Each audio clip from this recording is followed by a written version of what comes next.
Hello. So I thought, Bridget Owens here, doing tarot readings at Alchemist Attic, but the night has kind of died down. So towards the end of the evening, I thought we might, every night that I'm up here, which is Thursday nights from 4 to 7, might take a little bit of time during the evening when it's slow to just pull a card and kind of talk about how I interpret it, what it means to me, and, just to see if anybody else is interested. Maybe not. I may just talk to my phone every night. So a little bit about me. I've only been reading tarot cards as kind of a thing to, for the public for a few months now. But I've read for myself for quite a long time and friends here and there. I find it easier to read for strangers because there's not that thing where you tell people that things they don't want to hear. It comes better from a stranger than it does from friends. So, but I'm also designing my own tarot deck, and so if you follow me on Facebook, you'll start to see. I'm going to start a tarot page and start releasing some stuff about that. That should come out this year. The pencil sketches are done, and that will should be completed over the next few months.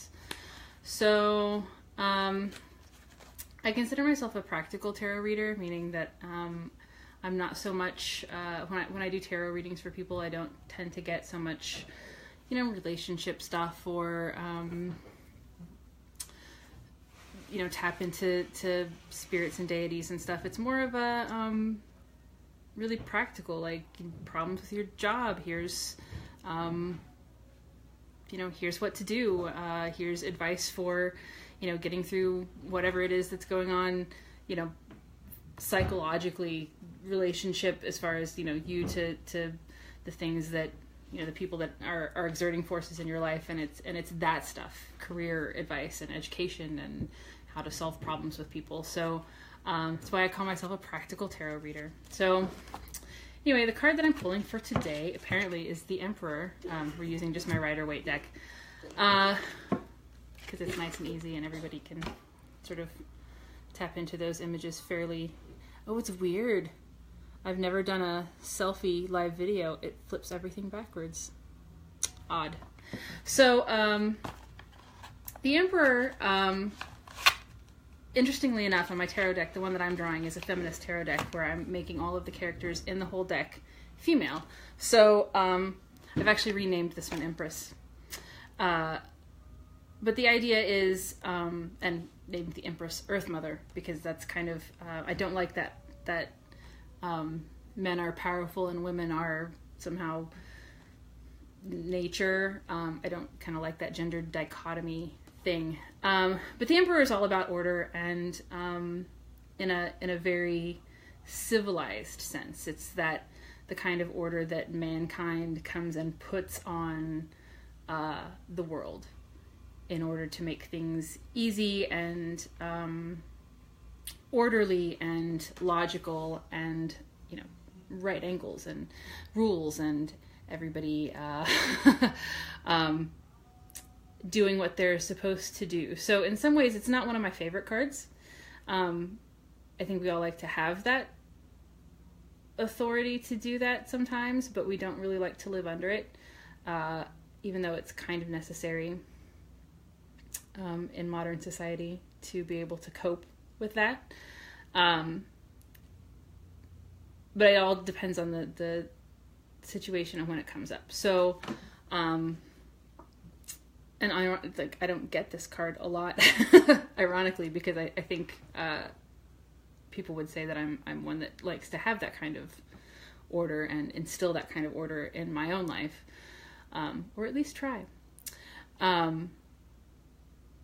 And maybe that's why it doesn't come up in mine very often. I've sort of mastered that. But it can also refer to a person, and definitely a person in an authority type position in your life, someone who, for good or bad, makes those rules and imposes that order, which, like I said, is usually me. So maybe that's what I show up as in other people's tarot readings. I don't know if anybody else ever thinks about that. How do I show up when other people in my life go for tarot readings?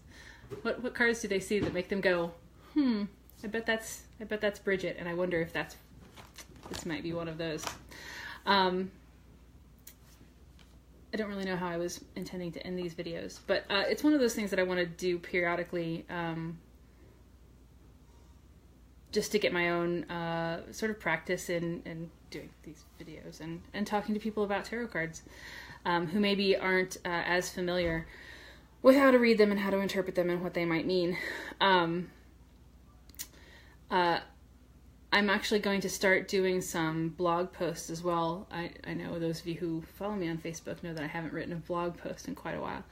And I was wanting to do some more tarot focused ones, and especially how to sort of interpret cards against each other, because I think that the value in tarot doesn't come from memorizing what the cards mean or even really understanding what the cards mean, but figuring out the story that they weave against each other, which is far more difficult than memorizing, 78 cards.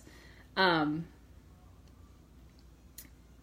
then, what they could mean when they're reversed and all of that. It's anybody can look up the meaning, but developing a knack for looking at a spread and figuring out the picture that it paints all together and how it all weaves together is something entirely different. So those blog posts will be forthcoming, and I'm going to do some sort of talking about cards, meanings, and imagery and stuff on Twitter as well. So my goal for this year is to actually, be more engaged in my social media presence. Like I said, I'm up here at Alchemist Attic on Thursday nights from 4 to 7 doing tarot readings. We do a 3-card reading for $5 or a full Celtic Cross for $20, and you can come and ask whatever you need. I will do readings, and then once I get my deck done, I will start doing with those. So thanks for watching my first try at going live up here, and we will catch you again next week.